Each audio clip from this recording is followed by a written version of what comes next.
It was a small thing. A detail so minor I almost missed it. She left the house that morning like she always did. Coffee in one hand, leather bag in the other, her hair tied back in that no-nonsense bun she wore when she had client meetings. Her heels clicked with purpose across our hardwood floors, echoing down the hallway as I stood in the kitchen pouring cereal into a chipped bowl.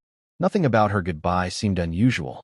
She kissed my cheek, told me not to forget to take the laundry out of the dryer, and added, "Big pitch today, I'll be home late." That was it. Just that. But when I looked down at the table, where she'd rested her hand as she grabbed her keys, I saw the faint tan line. A ringless groove on her left finger that wasn't there yesterday. And it stopped me cold. It was our 7th anniversary that week. We hadn't made big plans, just a dinner reservation, a quiet night. Things hadn't been bad between us, but they hadn't been warm, either. Like we drifted without realizing it. But still, she wore that ring every day. Through fights. Through long weekends. Even during those nights, she fell asleep on the couch with her laptop still glowing on her chest. She never took it off. I told myself not to spiral.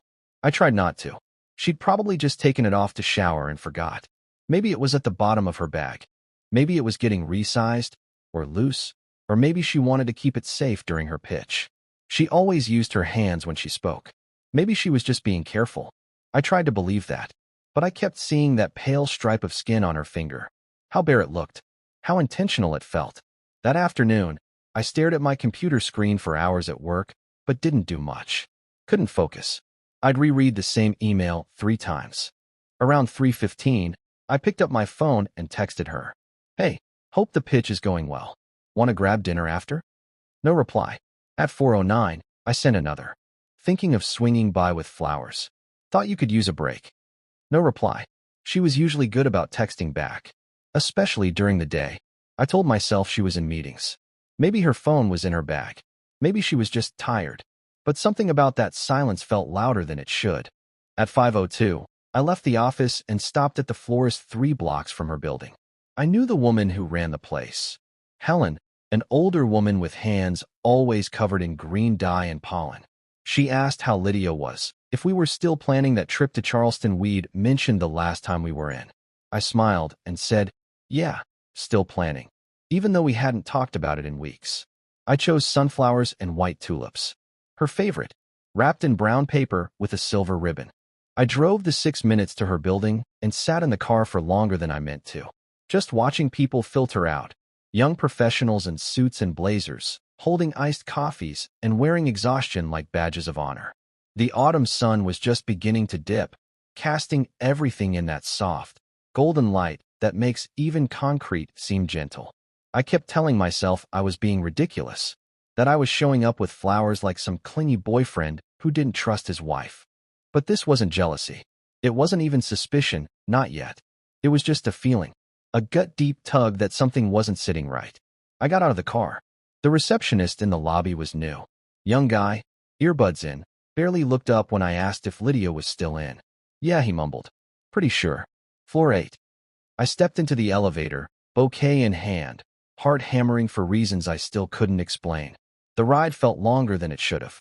I caught my reflection in the mirrored walls, tie slightly crooked, sleeves rolled to the elbows, face a mix of nerves and hesitation. The doors opened. Her floor was quiet. Most of the desks were empty, the kind of post-5 calm that settles in once deadlines are met and meetings are done. I walked slowly, following the familiar hallway toward her office at the end. Her door was half closed. I could hear her voice. And then, another voice. Male. Smooth. Confident. A low laugh. I froze outside the door. The sunflowers suddenly felt like a mistake. A terrible, too romantic gesture from a man who hadn't realized the rules had changed. I leaned closer. Not because I wanted to eavesdrop, but because I couldn't not. "He has no idea," she was saying. Her tone was soft, amused. Then came the reply. "You didn't tell him you took it off?" A pause. Then her voice again. Quiet. Almost guilty. "No. I told him it was for work." And then, laughter. The kind that 2 people share when the tension breaks. When a risk pays off. I wanted to believe I was mishearing. That I'd walked in on a joke. A moment taken out of context. I wish I could tell you I barged in. That I flung the door open and made some grand declaration. But I didn't. I pushed the door open slowly, quietly, and what I saw, what stopped the breath in my chest, was Lydia, standing next to her desk, facing another man. Her hands were on his chest. His thumb brushed her jaw, and just before they saw me, she kissed him, right there, in her office, where we'd once shared takeout during late nights, where I'd brought her coffee during her first week on the job, where, for a moment, I thought our lives were still intertwined. I stood there holding sunflowers, invisible, and then she turned, and her eyes met mine. I wish I could describe what passed between us in that second. The way her face drained of color. The way her mouth opened slightly, like she wanted to speak, but forgot how. The way the man beside her stepped back, eyes narrowing like I was the intruder. I didn't say a word. Not yet. I just looked at her. And slowly, carefully, I set the flowers on her desk. Then I turned and walked away. The elevator ride down felt like I was sinking, not just through floors but through the years. Through every memory, every promise, every casual, "I love you," whispered over a shared coffee. My hands were shaking, not with rage, not yet, but with something colder, something quieter. I didn't go home. I drove. No destination, no plan, just movement. The city lights blurred past like I wasn't really there. I rolled down the window, letting the wind slap my face in case it might jolt something back into place. But the image was seared in. Her hand on his chest, her lips on his, her eyes, those same eyes that looked at me over candlelit dinners, through sickness and birthdays and bills, filled with something else entirely. And that tan line, that bare patch of skin where her ring should have been. I parked 2 blocks from the house and sat in the dark. Our porch light was still on. The curtains were drawn. From the street, nothing looked different. But I knew better. I walked in like a stranger. The living room was as we left it that morning. Pillows slightly askew. Her coffee mug on the windowsill, half finished. A sweater draped over the back of the chair she always claimed after work. I sat there. Just sat. 10 minutes passed. Maybe 20. Then I heard the garage. She was home. The door opened with that same click it always had. Her heels tapped cautiously this time. Slower. Like she wasn't sure what she'd find. I didn't look at her right away. She stepped in. Said my name softly. Almost a question. I turned. For a moment, she looked like a stranger too. Her hair was still pinned up, but a strand had fallen across her cheek. Her lipstick had faded. And her hand, the left one, was bare. She noticed me looking. "I can explain," she began. God, that sentence. That tired, overused, insultingly rehearsed line. I raised my hand. Not to stop her, not in anger. Just gently. I didn't want to hear it yet. I needed to speak first. "You said it was for work," I said. My voice didn't even sound like mine. "The ring." She nodded slowly, swallowed. "It was easier. With clients. Some meetings." I laughed. "Once. Hollow. So that's what we are now? A complication?" Her lips parted, but no sound came. She crossed the room and sat across from me, knees barely touching the edge of the table. I didn't mean for it to happen. I finished for her. She looked down. I studied her for a moment. Not as my wife, but as a person. A woman I used to know. A person who once danced barefoot in the kitchen, who cried during dog commercials, who used to scribble notes in the margins of her novels. I tried to find her in this version, but I couldn't. "How long?" I asked. She didn't answer right away. 6 months, she said finally. "It wasn't planned. It just happened," I said, nodding. "Right. Another cliché. Another empty placeholder for what really goes on behind a locked phone screen." "I never stopped loving you," she added quickly. "Then why did you leave me behind?" I asked. "Because that's what it felt like. You didn't just cheat. You exited, slowly, quietly. You slipped out of this marriage like it was a jacket you no longer liked the fit of." Her eyes welled up. "I didn't know how to say I was unhappy. So you said it with someone else's hands on your body?" My voice cracked at the edges, not from fury, but from heartbreak. She didn't argue. That surprised me. "Do you love him?" I asked. The silence that followed, it hurt more than a yes. Because the truth wasn't just about a new man. It was about what she didn't find in me anymore. And what I hadn't seen going missing until it was too late. "I didn't go looking for him," she said. "But he listened." I felt seen. Those 2 words hit harder than any confession could. It wasn't about passion. It wasn't about lust. It was about being understood. And somehow, I had missed it. I'd been working long hours, distracted by deadlines, by fixing broken things around the house, by assuming that quiet meant contentment. Maybe it wasn't all her fault. And yet, you should have told me, I said quietly. Before you kissed him, before you took the ring off, you should have told me you were slipping. She wiped a tear. I was scared. Of me? No. Of losing the life we built. I shook my head. You already lost it. The second you looked at him like you used to look at me. That one hit her. I stood. I didn't yell. Didn't throw things. I just walked upstairs. She didn't follow. In the bedroom, her side of the dresser was still filled with scarves, perfume bottles, little receipts she never threw away. I stared at the drawer where we kept the rings. Our wedding bands. I opened it. Mine was there. Hers wasn't. Of course it wasn't. I don't know how long I stood there, holding mine between my fingers. That simple gold circle had meant so much once. An unspoken promise. An anchor. Now it just felt heavy. I didn't sleep that night. She stayed downstairs. I heard her crying once. Maybe twice. But I didn't go to her. I couldn't. Somewhere between her desk and that kiss, she'd stopped being mine.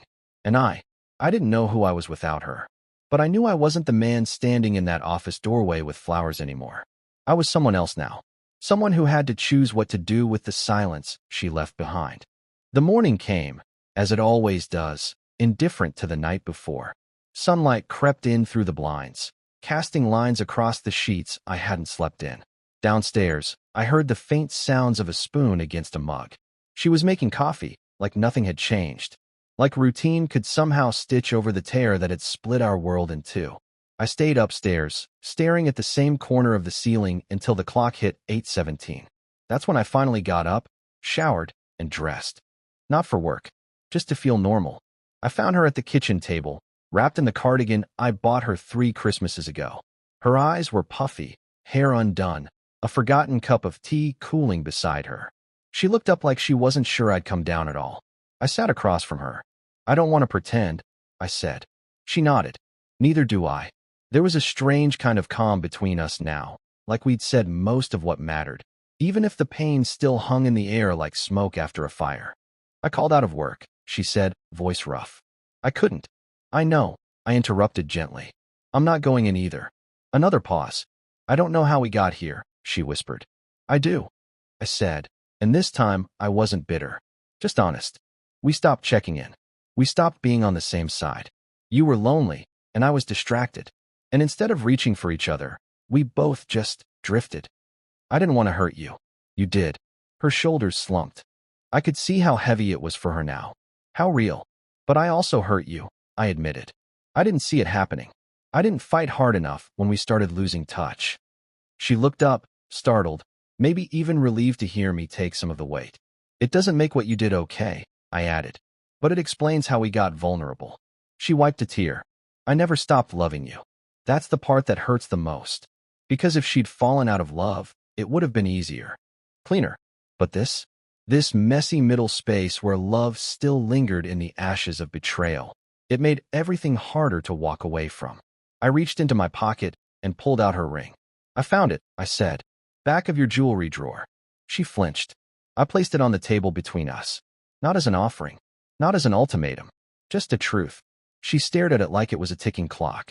I don't know what happens next, I admitted. I don't either. That honesty, it felt like the most honest moment we'd had in years. I think we need time, I said. Apart. To figure out who we are without trying to force something broken back into place. She nodded. Do you think we can come back from this? I wanted to say yes. I really did. But I also knew that hope, like love, needed space to breathe. I think if we ever do, I said slowly, it has to be from a place of truth. Not habit. Not guilt. Not fear. She reached across the table, her fingers brushing mine. I'm so sorry. I know. And I was sorry too. Sorry for every missed signal, every late night at work, every time I said, I'm fine, when I wasn't. Sorry I hadn't noticed the small cracks before the foundation buckled. We didn't scream. We didn't slam doors. We didn't beg. Instead, we packed in silence.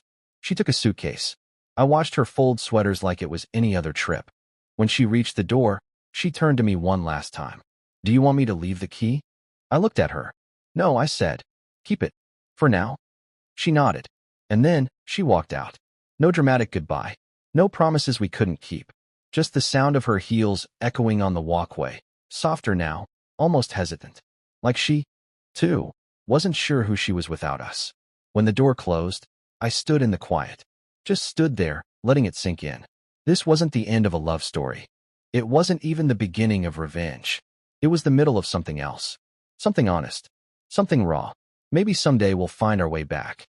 Or maybe this was the way we needed to part, to finally be honest with each other and ourselves. But for now, I'm just learning to breathe again. Alone. Not broken. Just beginning.